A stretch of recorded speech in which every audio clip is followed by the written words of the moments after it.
아 정말 오랜만에 방송에서는 뵙는 것 같은데 네. 그 사이 외모가 더 출중해진 것 같기도 하고요. 느낌에는. 그럴 리가요. 아니 정말로 저희 방송에 아까부터 많은 분들이 네. 우리 의원님과 만나보고 싶다. 워낙 오랫동안 방송을 통해 소통을 못했기 때문에 너무나 궁금하다는 분들이 많았는데 지금 보면 정말 끝을 셀 수가 없습니다. 5736님, 이슈님, 푸르딩딩 곰팅님, 이선희님이 모두 다 하나같이 용남이 형 보고 싶어요 이렇게 말씀하셨고요. 오동희님, 도라방스님, 베리비라떼님, 진또님, 124님, 명품소금님, 마블님, 킴님, 별이님, 파라님 정말로 셀 수 없는 많은 분들이 응원 문자를 보내고 계신데 이 인기의 비결 혹시 자가 진단은 좀 어떻게 하고 계십니까 지금? 네. 간만에 나오면 그런 거. 아니 근데 사실은 네. 제가 방송을 9월부터 다시 재개하겠다 그러면서 이제 그동안 연락을 많이들 주셨는데 네. 9월로 다 밀어놨거든요. 근데 어떻게 우리 조유정 CP님이 귀신같이 틈새를 파고 들어갔고 거부할 수 없는 요청을 하셔갖고 오늘 네. 8월에 출연하게 됐는데 그러다 보니까 그 이슈 전파사 진행하는 한국일보에서 하고 있는 유튜브에서 네. 김지은 부장님한테 정식으로 항의가 들어왔어요. 아니 이런 이제 항의를 받으셨으니까 제가 요거를 이렇게 뭐 체근하거나 하진 않겠지만은 우리 경향 TV가 우리 김용남 전 의원님하고는 도대체 어떤 관계쯤 되는 겁니까 우리가? 제가 봤을 때는 특수관계 정도가 되는 게 아닌가. 근데 지금 댓글창에서 살이 많이 빠지신 것 같다는 말씀들이 많아서 아, 그래요? 실제로 좀 체중이 감량이 되신 건가요? 조금 빠진 것 같아요. 근데 네. 체중을 뭐 자주 안 달아봐서 모르겠는데 음. 쪘다가 빠졌다가 뭐 하는 거죠. 근데 표정은 훨씬 편안해지신 것 같기도 그러니까요. 합니다. 뭔가 얼굴이 좀 네. 이렇게 선거 치를 때랑 다른 것 같아. 네. 약간의 그 득도를 했다고 해야 되나. 야, 살이 나올 뻔했지 솔직히 말해서 보니까. 네. 별일 다 겪는구나. 그러면서 아.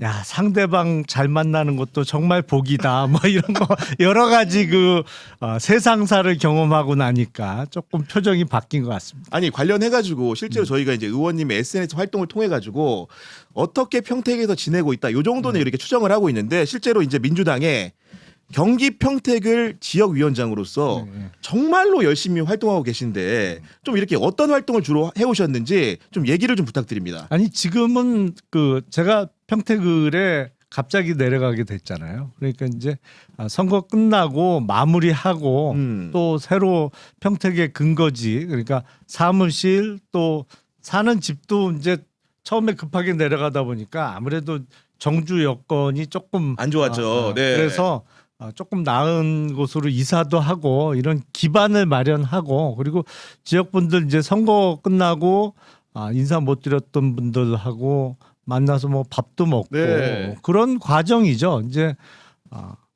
9월부터는 날씨도 조금 나아질 테니까 네.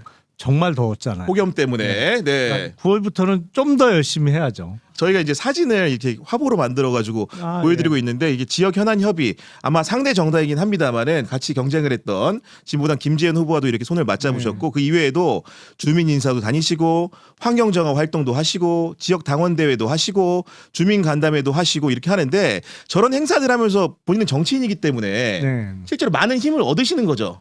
그럼요. 네. 응원 많이 받고 제일 많이 받는 인사가 고생하셨다 뭐 욕받다 뭐 이런 얘기 많이 듣고 아무래도 그 선거 과정을 유권자들은 하나하나를 관심 있게 봤잖아요. 그렇기 때문에 그런 고생했다는 말을 할 수밖에 없는 구조인 거죠. 솔직히 말하면 그렇지 않습니까? 아니 그리고 이번 평택을 선거는 워낙 관심이 집중되니까 많은 유튜버들이 동행을 했어요. 그러니까 선거 과정을 다 유튜브로 라이브로 중계를 하다 보니까 네. 그래서 더 많은 분들이 보신 것 같아요. 저렇게 선거 운동을 하고 돌아다니고 있구나. 네. 근데 6월 3일 지방선거 전만 해도 꽤 더웠거든요. 맞아요. 뭐 이런저런 네. 과정을 보시면서 비 오는 날 선거 운동하고 또 더울 때 뭐 돌아다니는 모습 보면서 고생 많이 했다. 그리고 뭐 워낙 선거 구도도 복잡하고 치열했잖아요. 맞아요. 네. 선거가 그렇게 썩 훌륭한 선거 캠페인들은 아니었는데 뭐 그런 과정을 많이들 보셨죠. 선거 얘기를 하셨기 때문에 여쭤보면은 실제로 뭐 5자 구도로 치러지긴 했습니다만은 경쟁력 있는 부분은 세 분이라고 본다면 그 3자 구도였다는 것이고 그 상황 속에서 뭐 2등을 하셨는데 개인적으로 이제 정치인으로 선거를 많이 치러보셨으니까 네. 복귀를 할 거 아닙니까? 그러면 스스로가 생각하는 가장 큰 패인은 좀 어떤 거라고 생각하십니까? 제일 큰 패는 역시 선거 구도죠. 구도가 제일 중요하거든요. 네. 이제 세 명의 후보가 이제 표를 갈라먹는 과정에서 뭐 국민의힘 후보가 당선이 될 수 있었던 것이고 선거 구도가 제일 원인이고 두 번째는 저는 조금 뭐 처음부터 네거티브 없는 선거, 깨끗한 선거, 뭐 정책 선거로 하겠다라고 했는데 선거 운동이 그 방향으로 흘러가지는 않았어요. 전혀 흙탕물이었죠, 완전히. 네. 제가 뭐 선거 여러 번 치렀지만 진짜 이렇게도 선거를 치르는구나라고 생각될 정도로 뭐랄까 그냥 우리 흔하게 쓰는 표현으로 학을 띠게 만드는 그 정도 느낄 정도로 그런 선거였고 그리고 패가 완전히 갈렸잖아요. 심했어요. 네. 중앙에서 지방에서 다. 완전히 패가 갈려갖고 네. 사실은 범민주 진영, 뭐 진보 진영이라고 하지만 그 안에서 패가 완전히 이렇게 양분돼서 그러니까요. 그게 가장 패인이죠. 그러면서 뭐 오물투척하고 별일 다 하니까 그러다 보니까 국힘 후보가 당선될 수밖에 없는 구도가 만들어진 것 같아요. 그러니까 결국 구도와 캠페인의 문제 때문에 선거에서 아쉽게 석패했다 이런 진단을 하시는 것 같은데 저는 좀 이렇게 개인적으로 너무나 안타까웠던 거는 선거가 끝난 뒤에도 그 상대 정당에서 현수막을 지역에 거는 문제 이런 것들이 논란이 좀 됐던 것 같은데 그때 어떤 부분들이 좀 이렇게 불쾌하셨던 겁니까? 아니 그거는 정말 네. 상도의에 어긋나요. 아니 뭐라고 도대체 현수막을 개첩했던 아니 거예요? 그러니까 선거 전에 했던 네. 네거티브 내용을 또 반복해서 선거 이후에도 계속 걸고 있는데 정당 현수막으로? 정당 현수막이 아닌 것 같아요. 그건 아니고 이제 지지자들이 이런 사람들인 것 같아요. 예. 아니 근데 그 현수막 뒤에 보면 맞아요. 조국 혁신당이로 찍혀 있어요. 아. 그러니까 아마 현수막 비용은 당비로 처리하는 것 같아. 근데 그 내용이나 이런 게 도대체 정책 현수막이 될 수 없는 거다 보니 네. 정책 현수막으로 신고하고 걸지는 못하고 네. 주로 이제 보니까 금요일 오후나 저녁 때 많이 걸어요. 네. 시기도 딱 정해져 있어. 왜냐하면 주중에는 불법 현수막, 정책 현수막이 아니기 때문에 네. 시청에서 철거를 하거든요. 근데 주말에는 이제 쉬시잖아요. 그러니까 딱 거는 것도 보면 금요일 오후나 저녁 때쯤 걸려요. 그 주말에 이제 걸려 있으라고. 네. 이제 월요일이나 화요일은 이제 철거를 당하는데 그 개인 돈은 아닌 것 같아요. 왜냐면 개인 돈이면 그렇게 뭐 추석이긴 합니다만은. 네. 네. 아니 근데 이효진 기자 솔직히 말해서 선거 끝난 뒤에는 원수랑도 화해도 할 수 있는 거고 뭔가 네. 뭔가 냉각기 이런 것들이 있었다고 한다면은 뭔가 따뜻해지는 시간이 있어야 되는데 그런 시간이 없는 것도 좀 이례적인 거 아니에요? 근데 저는 그 현수막을 저희가 봤거든요. 근데 이게 보니까 하얀 바탕에 얼핏 봐서는 이제 뭐 개인이 걸었는지 정당에서 걸었는지 알 수 없게끔 이렇게 돼 있는 현수막이었었고 거기에 이제 진짜 말씀 주신 대로 선거 때 있었던 네거티브 내용이 그대로 담겨 있더라고요. 근데 사실 이거 되게 이례적인 매우 이례적이죠. 거거든요. 네. 그래서 왜 이렇게까지 할까 하는 생각이 있었고 그 다음에 좀 재밌었던 거는 사실은 의원님의 좀 대처 방법이었는데 그 김재현 대표님이랑 찍은 사진 올리시면서 찌질하지 않기 막 페어플레이 이런 거 좀 언급을 하셔서 되게 유쾌하게 좀 대응을 하시는구나 그런 생각. 아니 원래 워낙 방송도 잘하시고 그 입담도 있고 재치도 있으신 건데 그런 마이크로한 표현들은 누가 좀 알려주는 거 아니면 본인이 직접 쓰시는 거예요? 예. 제가 쓰죠. 제가 뭐. 이런 것도 아까 말한 것도 예. 그 뭐 평소에 어떤 생각을 하시길래 이렇게 재미있게도 쓸 수 있는 겁니까? 아니 재밌다기보다는 제가 겪어보니까 중요하더라고요. 찌질하지 않아야 돼요. 기본적으로 상대방도 그렇지 않은 사람을 만나는 게 행운인 거고 저는 네. 뭐 손학규 대표님하고도 선거를 그렇죠. 치러보고 네. 민주당의 지금 김영진 의원하고도 여러 차례 선거를 치러보고 했지만 이런 선거는 또 처음이었어요. 아니 세상에 이건 듣도 보지도 못해서 뭐 어떻게 3등한 쪽에서 2등을 그렇게 물고 떨어 더군다나 선거 끝났는데 1등을 차라리 이렇게 하든가. 아니, 예를 그러니까. 들면은 네. 아니 그런 식의 생각까지 드는 상황인 건데 혹시 그래도 선거가 끝난 다음에 남는 게 있는 거고 주변에 뭐 지역 유권자들도 얻었겠지만은 네. 민주당이 오셨으니까 혹시 끝난 다음 위로를 한다거나 그런 민주당 의원들도 꽤 있으시지 않았을까요? 그럼요. 네, 있었죠. 주로 이제 어떤 메시지를 주셨는지 궁금합니다. 네. 아니 그러니까 그 느끼는 게 비슷한 것 같아요. 합치면 안 되겠죠? 역시 뭐 이런 아 여기서 한번 전설 고 싸워보니까 아, 뒤섞이다가는 큰일 난다 이런 느낌. 네. 정말 그분들도 정치를 하시는 분들이기 때문에 위기 의식이라는 걸 선거를 통해 그럼요. 투영해서 봤다. 예. 이런 정도의 판단은 가능할 그렇죠. 것 같아요. 보니까요. 네. 그런 상황인 건데 그리고 저는 이제 선거 기간 제일 아쉬웠던 게 이렇게 상대방하고 레이스하는 부분에서 경쟁하는 부분도 부분이지만은 솔직히 우리 의원님이 얼마나 많은 유튜브 미디어계에서 기여를 솔직히 했습니까? 정말로 영향력 있는 방송에 많이 출연을 하셔가지고 실제로 때로는 그들과 이견이 있더라도 합리적인 토론을 많이 진행을 했는데 선거 기간 때 철석같이 믿었던 사람들은 약간 솔직히 제 표현은 배신이라고 보는데 그런 일들 당했을 때 속마음이 좀 어땠는지 궁금합니다. 그 물론 안 좋죠.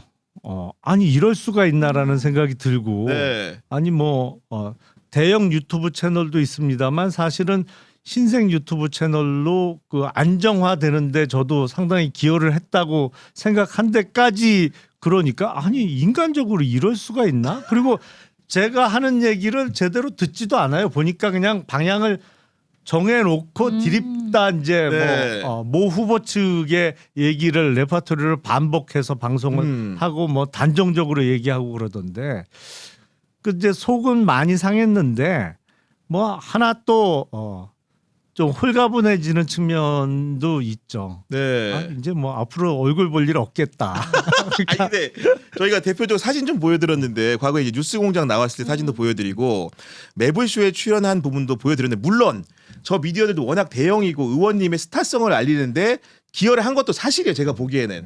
그렇지만서도 선거 기간에 의원님이 생각하시는 최소한의 중립적인 조건 이런 것들이 어겨졌기 때문에 아마도 실망을 하신 게 아닌가 생각이 드는데 솔직히 이런 표현들 하나하나 담아둔 게 혹시 있어요?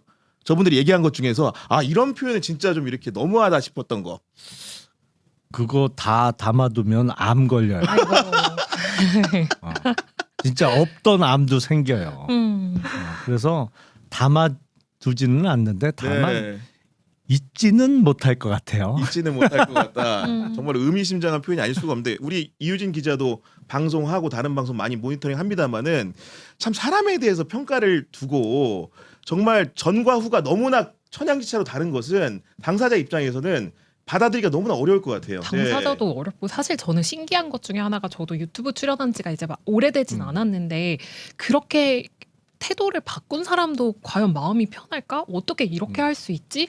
하는 게 제가 이입을 해보면 쉽지 않을 것 같거든요. 그래서 사실 그 당사자이신 의원님은 얼마나 좀 속상하셨을까? 뭐 이런 생각도 좀 들긴 하고요. 예. 그리고 아마 특히 이제 저희 시청자들이 정말로 이제 용남이 형 사랑합니다, 눈물 나려고 합니다 이런 얘기 해주시는 게 그때 그 방송들을 보면서 김용남이라는 사람을 알게 되고 정치인으로 성장을 다 목격했는데 실제로 내가 나한테 그 소개해준 사람이 나중에 이 사람 아니야 X야 이러면서 상처받은 분들도 많아가지고 그 덕분에 그 방송들을 떠나서 작지만 저희 채널에 정착하신 분들도 상당히 많거든요. 그런 분들 주변에 좀 많이 보이지 않습니까? 그런 말씀 네. 하시는 분들 많죠. 뭐 채널 구독 취소했다. 뭐 다시는 안 본다. 이런 말씀하시는 분들 많이 계시죠. 네. 그게 실제로도 수치상도 어느 정도는 나타나고 있는 것 같아요. 최근에 보니까. 그런 흐름들이 네. 그렇게 좀 보이는 거고 특히나 이제 그 김용남 후보님 같은 경우에는 그 선거 기간에 그 쇼츠를 만드는 데들에서 우호적인 매체들이 상당히 많았기 때문에 뭐 좋은 발언들 이런 것들을 퍼나르는 것도 상당히 많았던 것 같고 그런 부분들이 선거에 1등을 만들기는 어려웠지만 선전하는 데 영향을 끼쳤다. 이런 평가를 내부적으로 하십니까?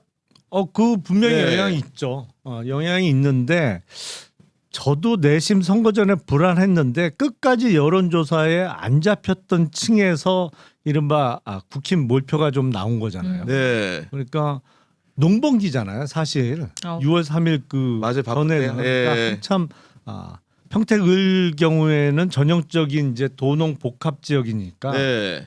뭐 낮에는 일하느냐고 절대로 그 여론조사 전화를 못 받으시는 분들이 상당수 있고 또 뭐 고령층도 많이 있고 그쪽에서 실제 투표장에서는 생각보다는 표가 왕창 쏠려서 나온 건데 네. 내심 불안하긴 했는데 그 이제 실제로 겪어 보니까 사실 어떤 그 유튜브를 비롯한 사이버 공간상에서는 제가 맞아. 1등이라고 맞아, 생각을 맞아. 했어요. 네. 그렇게 느낄 수밖에 없을 정도로 그렇지, 네. 일방적인 분위기였는데 실제 개표 결과는 달랐고 다만 그래도 2등은 했잖아요. 그렇지. 어찌 됐던 간에. 네. 그 와중에 근데 어떻게 2등한 사람 때문에 3등이 떨어졌다고 자꾸 아이고. 그러는지 난 그게 숫자상 가능한 일이에요? 아니 2등 한 사람이 3등 때문에 떨어졌다는 건 말이 되지. 아니, 그렇지. 통상적인 설명이 입각하면. 네. 네. 근데 3등이 그렇게 반대 주장을 한다라는 것은 네. 누가 봐도 객관적인 수치로 이해가 안 된다는 말씀을 좀 해주시는 건데 그리고 이제 아마도 그 선거 기간엔 그랬고 그 선거 이후의 평가도 솔직히 말해 나는 좀 떨어져 있고 싶은데 불편하게 하는 분들이 좀 있었어요. 대표적으로 네. 뭐 이제는 뭐 실명을 얘기해도 될 것 같은데 우리 정청래 전 대표 같은 경우에는 선거가 끝난 뒤에 방송에 나가셔가지고 평택을의 후보를 내지 말았어야 된다. 그쵸. 솔직히 이거는 제가 의원님이라면은 바로 상경할 일이거든요. 의원님 좀 어떤 기분 드셨습니까? 아니 그래서 제가 이제 소셜 미디어에 글을 한번 짧게 네. 쓰긴 했는데 그게 말이에요, 뭐예요, 도대체? 아니 본인이 공천했잖아. 아니 내가 뭐 평택을 공천장 달라고 저요 손 들고 따라다녔어요. 나 참 그런 경우가 어딨어, 도대체? 공천 룰에 따르도록 실제로 모든 알려진 사실들이 지도부의 의사결정 하에서 네. 김용남이라는 사람이 평택을에 나가는 게 옳다고 판단을 해서 그런 사실상의 통보를 해준 거 아닙니까? 아니 그러니까요. 그때도 네. 분명히 당에서 뭐 여론조사를 돌려보니까 가장 낫더라라는 얘기도 들었고 네. 뭐 다들 평택을 피해서 도망가는 상황에서 야 이게 뭐 제1당이 더군다나 집권 여당이 무슨 도망간다는 게 말이 되냐 뭐가 무섭다고 도망가냐 그리고 제가 나갔던 건데 선거는 뭐 낙선을 제가 했습니다만 아니 본인이 해놓고 뭐 공천 안 할 걸 그랬다고 그러니까 황당하더라고요. 부하가 치미는 거죠. 당연히 그거는. 무슨 얘기야 네. 도대체. 그러니까 정말로 뭐 같이 정치하시는 분들이라면은 납득하기 어려운 발언이었던 것 같고 거기에 더해가지고 그러니까 유시민 씨라는 분도 사실은 그 진영 내 방송에 많이 출연을 하셔가지고 네. 사실상 우리 김용남 후보에 대해서 비토하는 듯한 느낌을 강력하게 줬잖아요. 노골적으로 선거에 했죠. 영향을 좀 받았습니까? 아니 그러니까 네.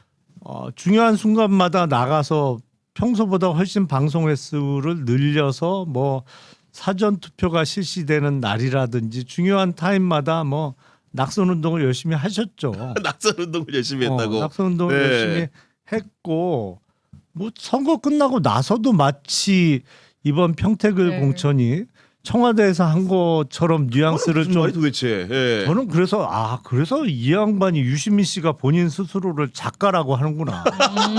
아 소설가의 법에 예. 속하는 작가. 작가요. 말 네. 그대로 작가더라고. 네. 단언컨대 어느 누구도 저한테 연락을 한 번 한 적 없고 그러니까 청와대 쪽에서 아 당연하겠죠. 네. 그 비슷한 얘기를 한 번도 들어본 적이 없어요. 그러니까 당에서 처음에 연락이 와서 6.3 국회의원 재보궐선거에 출마할 의사가 있냐라고 하면서 솔직하게 말씀드리면 그때는 하남 갑을 처음에 얘기를 했었고 그러면서 나중에 평택을로 쓱 바뀌는 거는 이제 보였잖아요. 어떤 경위로 쓱 네. 바뀌는지는 보이고 나서 그 과정에서 저한테 맨 처음에 연락했던 분도 정청래 대표가 김용남 후보를 딱 찍은 거니 뭐 어쨌든 중간에 그 출마 지역은 조금 바뀌었지만 네. 고맙다고 좀 연락을 하는 게 좋겠다 그래서 정청래 대표한테. 네. 네. 그래서 뭐 어쨌든 열심히 하겠다. 감사하다. 뭐 누구는 뭐 사지라고도 표현하고 그랬습니다만 어쨌든 믿고 맡겨준 맡겨주니까 거니까. 네. 내가 열심히 하겠다. 그래서 어쨌든 능력을 높이 평가해 주셔서 감사하다. 네. 라는까지 했어요. 근데 뭘 무슨 마치 대통령이 공천한 것처럼 말을 만들어내서 그래서 저 양반이 본인 스스로를 작가라고 계속 칭하는구나. 아니 저희도 라는 생각이 취재를 하기 들더라고요. 때문에 그 공천 네. 전모를 네. 당사자처럼 모르지만은 이 군데 저 군데 알아보잖아요. 그러면 이게 솔직히 말 대통령이 추천한 거면은 본인 모르게 대통령이 추천할 수 있는 방법이라는 게 세상에 정치하고 선거 나오는데 존재하는 겁니까 이게? 없죠. 그리고 최근에 그 유시민 씨가 방송에서 한 얘기 봐도 그냥 정청래 전 대표가 이제 공천을 하고 그 공천한 것에 대해서 비판하는 사람이 없었기 때문에 이것은 명픽이다. 약간 이런 식으로 얘기를 했는데 저는 이 논리관계도 전혀 맞지가 않고 그 어떤 근거로 얘기를 하는지가 너무 의문이더라고요. 말씀대로 작가라는 칭호가 정말로 어울리는 분이 아닌가라는 네. 생각을 이번 기회에 좀 하게 된 것이고 좀 이 화제를 좀 바꿔가지고 우리 민주당 전당대회 이야기도 좀 해봐야 되는데 지난번에 경기 지역 순회 경선 때 영상 찍힌 거 보니까 네. 우리 의원님도 당연히 참여를 하셨더라고요. 그렇죠. 그날도 네. 참여했고 그 다음 날 이제 마지막 날도 갔었는데 가셨군요. 네. 그때는 이제 당원들하고 뒤에 앉아 있어갖고 앉았던 네. 것 같아요. 네. 그러면 이제 어쨌든간에 그 당대표 후보들하고 자연스럽게 네. 인사하고 뭐 얘기 나누는 시간도 좀 있으셨던 거예요? 거의 지나가다가 잠깐 뭐 악수하면서 지나가다가 뭐 악수하는 정도. 네. 정청래 혹시 좀 그 후보와도 뭐 이렇게 조언을 하셨습니까? 했죠. 당일에? 예. 뭐 아무 말 없이 그분은. 그냥 지나가면서 아이고 뭐 잘 지냈나 뭐 하여튼 그 정도 수준의 네. 악수를 잠깐 나눴어요. 네. 그렇게 보신 거고 어쨌든 전당대회는 끝났고 결과는 김민석 대표가 최종 득표율 54.08%로 승리를 했는데 이 결과에 대해서는 어떻게 좀 해석을 하고 계십니까? 결과는 어느 정도는 예상이 됐던 것인데 사실은 정청래 당대표 후보의 선전이죠. 선전이라고 봐야 돼. 득표 많이 이런 데 보면 했는 거죠. 객관적으로 말씀하신다니까 네. 보면은. 네. 득표를 많이 한 거죠. 생각보다 예. 정치인의 셈법에 비춰보더라도 정청래 후보가 얻은 45.92%는 네. 상당한 득표력은 확인된 것이다. 그럼요. 그러면 정치를 이제 오래 하셨으니까 그 정청래 후보의 영향력이라는 것도 다음 총선이나 이런 데도 충분히 입김을 행사할 수 있는 수준이라고 보시는 겁니까? 근데 그거는 조금 달리 봐야 되는 네. 것이 아닌가 싶어요. 그러니까 정청래 후보가 득표를 많이 한 건 틀림없는 사실인데 그게 어떤 정청래 후보 개인의 역량이나 지지도 뭐 능력이라기보다는 이제 어떤 세력에 기반한 득표이기 때문에 네. 개인의 역량은 조금 별도로 평가해야 되는 것이 아닌가 싶어요. 그분의 그 군집의 역량으로 분석을 해야 되기 네. 때문에 이런 평가를 해주신 거고 그리고 이제 그 선거 기간 본인 선거 기간 때도 그랬고 그 전후 과정들 쭉 보면은 우리 당대표 후보 중에는 우리 송영길 후보가 그래 정말로 우리 의원님을 아끼는 마음을 공사석에서 많이 표출했거든요. 네네. 실제로 좀 느끼셨습니까? 그 애정을? 그럼요. 좀 어떤 식으로 표출을 하시는 거예요, 그분은? 네. 아니 그러니까 전화도 참 많이 주셨고 네. 뭐 주로 이제 걱정의 전화 아니면 격려의 전화도 참 많이 주셨고 그래서 사실은 송영길 의원하고는 저하고 뭐 대단한 인연이 있는 게 아니거든요. 그러니까, 같은 네. 뭐 운동권 출신도 아니고 그런데 상당히 많이 챙기는 모습을 보면서 이렇게 정치인들이 자기 사람을 만들어 가는구나. 라는 생각이 들더라고요. 그 얘기라고 한다면은 우리 의원님은 혹시 친송계? 친석계입니까? 친송계입니까 지금? 네. 그 1호예요, 제가. 친송계라는 이름은 저기는 표현은 처음 들어보는 것 같은데. 오늘 만들면 친송계 되는 거죠, 뭐. 그렇죠, 뭐. 네. 네. 근데 김민석 대표랑도 과거 인연이 좀 있으세요? 어떠세요? 대선 전에. 대선 전에. 네. 그때 김민석 대표 혹시 찾아와서 제안하신 분이 김민석 대표인가요? 그러니까 처음에 저한테 네. 연락을 주신 분이 당시 그렇게 들었던 것 같아. 예. 김민석. 그러니까 인재 영입을 해서 우리 예. 광주에선가 이렇게 예. 공동 유세를 대통령하고 하기 예. 전에 예. 우리 당에 와달라 영입하고 싶다 이 이사를 밝힌 분이 김민석 대표라는 그러니까 거죠. 그런 네. 일정의 어레인지를 당시 다 김민석 의원께서 하셨어요. 그리고 선거 때도 용광로 유세단이라고 해서 네. 뭐 이렇게 다 합친 그러니까 맞아요. 저처럼 기억나요. 네. 이제 넘어간 사람이나 네. 아니면 과거에 민주당하고는 약간 거리를 두고 있던 분들 다 모아서 유세단을 꾸렸는데 그것도 이제 당시 김민석 의원이 다 주도적으로 했기 때문에 그렇죠. 기획을 하시고 했죠. 그러면 평가가 좀 어려워지는데 이유진 기자 이런 얘기를 들어보니까 종합적으로 우리 의원님은 친석계라고 봐야 됩니까? 친송계라고 봐야 됩니까? 네. 너무 어렵습니다. 하지만 선후 관계로 보면 약간 친석이 아닌가 싶긴 하지만 네. 뭐가 맞을까요? 지금은 네. 그냥 대세를 따라야 돼. 네. 친명계로 분류해 주시면 안 될까요? 근데 친명은 너무 당연한 거고 대통령이 영입한 사람이니까